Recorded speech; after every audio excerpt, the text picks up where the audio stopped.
বর্তমানে ডায়রিয়ার প্রকোপ খুব বেশি দেখা যাচ্ছে, বাচ্চাদের খুবই বেশি ডায়রিয়া হচ্ছে।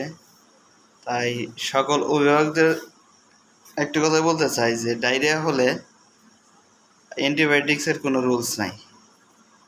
সকলে মনে করে যে অ্যান্টিবায়োটিক দিলে তাড়াতাড়ি বাচ্চা সুস্থ হয়ে যাবে। আর ডায়রিয়াটা মূলত রোটা ভাইরাস ডায়রিয়া দ্বারা হয়। যতক্ষণ জীবাণুটা আছে ততক্ষণ ডায়রিয়া হবেই। তাই সকলের প্রতি অনুরোধ, ডায়রিয়া যত করে হোক বারবার খাবার স্যালাইন খাওয়ার।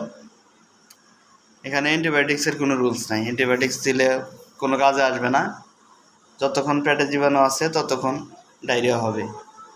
এর জন্যে বেশি বেশি খাবার স্যালাইন দিতে হবে। যতবার পাতলা পায়খানা ততবার খাবার স্যালাইন দিতে হবে। বর্তমানে ডায়রিয়ার প্রকোপ খুব বেশি দেখা যাচ্ছে, বাচ্চাদের খুবই বেশি ডায়রিয়া হচ্ছে।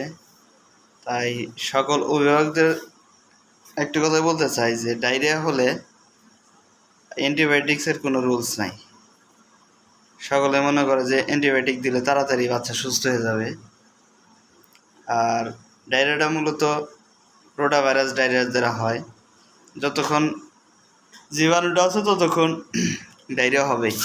তাই সকলের প্রতি অনুরোধ, ডায়রিয়া যত করে হোক বারবার খাবার স্যালাইন খাওয়ার। এখানে অ্যান্টিবায়োটিক্সের কোনো রুলস নাই, অ্যান্টিবায়োটিক্স দিলে কোনো কাজে আসবে না।